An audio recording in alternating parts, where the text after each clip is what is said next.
Well, I don't know about your experience in planting beans this year, but we had a devil of a time getting this one little row planted. We started out with our heirloom variety that was supposed to be more tolerant to cool temperatures, and after 2 plantings we finally gave up and ended up planting 2 rows on this raised bed. And again, we used the weed barrier and then put 2 rows down, and we ended up with the yellow bush snap variety. However, we did end up with 1 plant of our heirloom variety that I want to go ahead and show you and talk to you about. This is the stringless black Valentine. And again, one of its characteristics in the catalog was that this particular cultivar was a little bit more cold tolerant, so that it would stand those cooler temperatures either in the fall or you could plant earlier on. And it's supposed to be ready in 50 days, but it actually died out. The seed, I think we maybe had a little bit of pythium or some of the damping off problems, and we ended up with this 1 plant. Now I still want to show you the cultivar, and we have one that's just about ready. You can harvest them about 4, 5, 6.5 inches, and again they're a snap stringless type.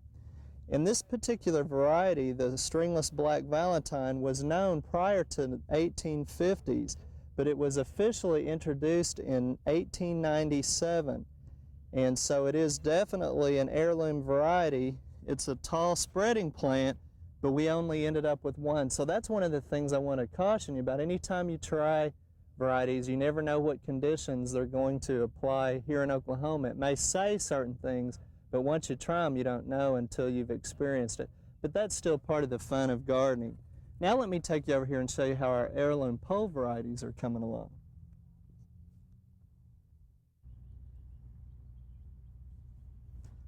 Well, these varieties may be some that were even grown by your ancestors back during the Civil War. They have a very interesting history. They were actually only introduced in 1990s, but they date back prior to 1860 during the Civil War on the Virginia side of the Potomac River. And after the war, they were actually carried the seed over to California, where they've been grown for over 125 years. And this particular variety is Potomac, named after the Potomac River. It's a pole bean, as you can see, and also because of our cool, wet spring, they're a little bit later than normally. They usually take about 67 days to produce. They have a nice pink flower, and we're starting to get some of the stringless seed pods down here at the very bottom as they produce, and you can see the larger leaves, and then they'll set fruit right on up through the top.